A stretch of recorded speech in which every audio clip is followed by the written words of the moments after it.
My hospital library. Every time I turn around, there she is, watching me, smiling at me, waving at me. And you know why?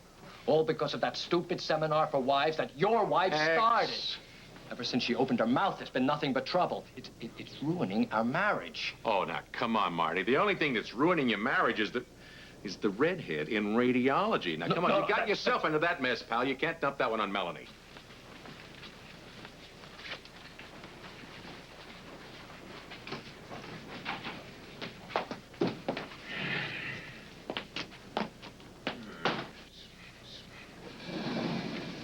John. Later. No, but... I don't want to hear it. It's about EJ. Look, I told you I don't want to hear it. I don't know where else to turn. You're the only person I can talk to. Well, then go to Melanie. Like everybody else, she has all the answers. John, he may lose the baby. It's hydronephrosis.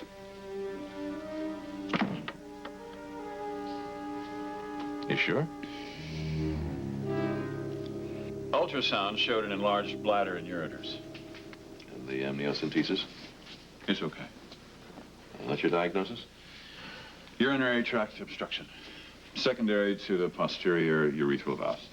If we wait till the baby's born, we run the risk of a major kidney and lung damage. I don't know what to do. You mentioned fetal surgery? Yeah.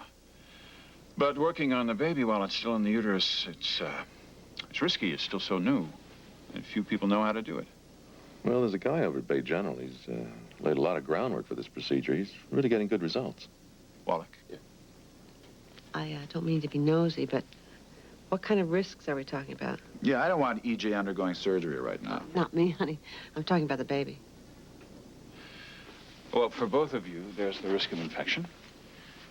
And the possibility of setting off premature labor. I still think you'd be better off waiting till the baby's born, EJ. And then we can hope the tissue damage isn't extensive. This Wallach, you sure he's good? One of the tops in the country. We could bring him in, do it here. When? Whenever you want. Would you be in on it? You'd like me to?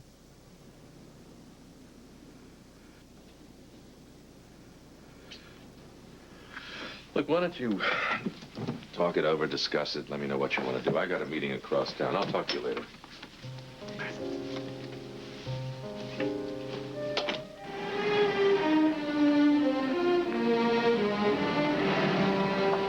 Trapper!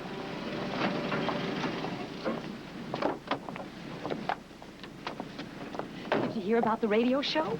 No, I heard the show. Oh, and you thought the discussion group was a dumb idea. The camping trip was not the only time I ever saw the kids. I know. You're right. I'll mention that next time I'm on. Oh, you're gonna do it again.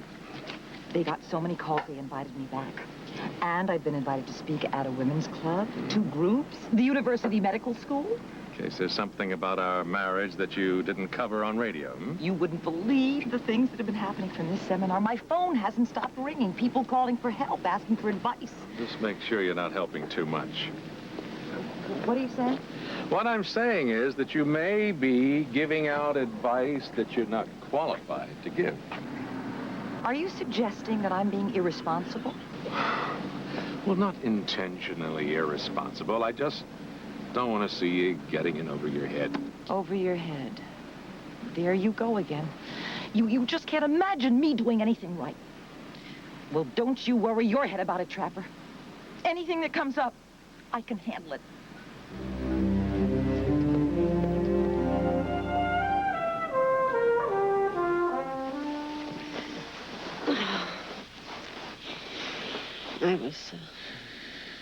I was just thinking about the summer when I was 15.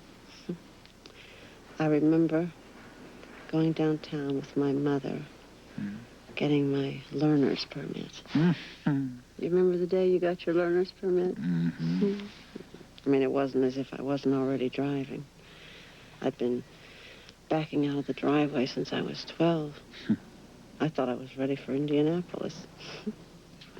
My best friend, Sylvia, already had a driver's license. We'd take her mother's car to the shopping center. She taught me driving in the parking lot. So, on my 16th birthday, I arranged to take my driver's test right after school. Sylvia, Theone Jones, Andy Gaines. They were all waiting for me at Taco J's.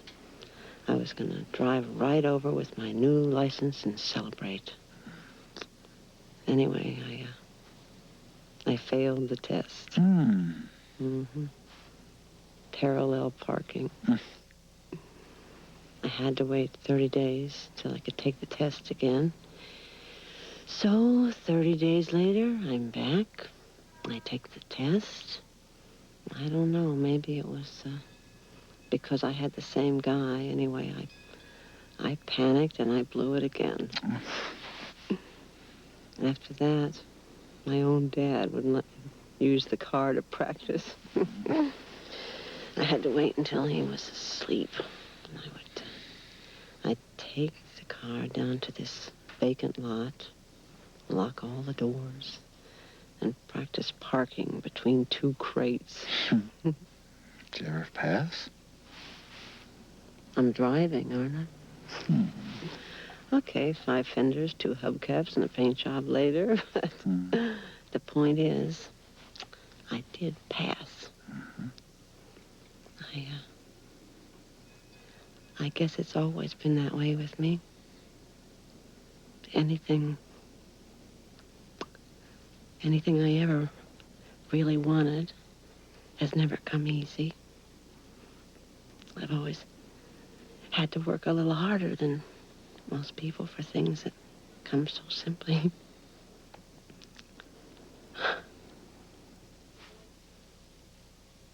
I want to go for it, Stanley.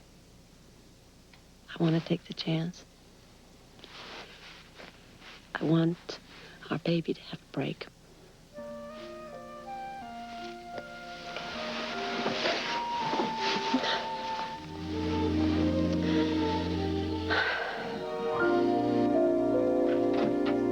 All right, I'm coming. I'm coming. Who's there? Mrs. McIntyre? Yes? Barbara Hopkins. Remember me? Of course. Barbara, come in. I'm sorry. I didn't recognize you through the peephole. What time is it? I left Marty. Who? Marty. My husband. Don't you remember? I told you about his possessiveness and unwillingness to communicate.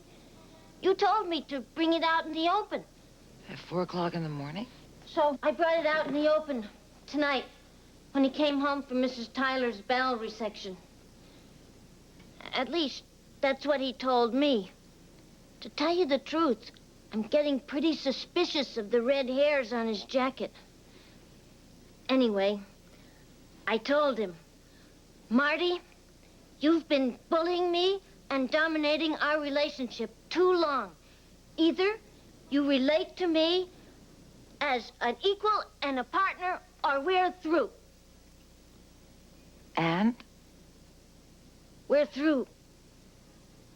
Now, what do I do?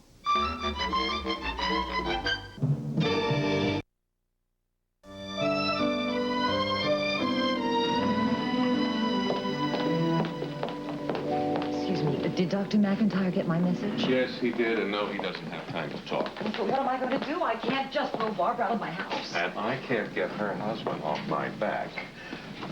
He is blaming you for this whole thing. Me? I have nothing to do with it. Maybe I did just a little. What am I going to do? Beats me. Trapper, you can't just walk away from this. How can you be so insensitive? Melanie, in here. In case you don't know, I'm the guy that kept Hopkins from wringing your neck. Who do you think took his phone call at 3 o'clock in the morning demanding to know where you live? You didn't tell him. You're still alive, aren't you? Okay. Okay, I know I shouldn't have interfered. This whole thing is my fault. And you're standing there thinking I told you so. I didn't say You that. don't have to. Well, I do resent being pulled into this whole mess. Well, There's just one thing to do. I'll find Marty and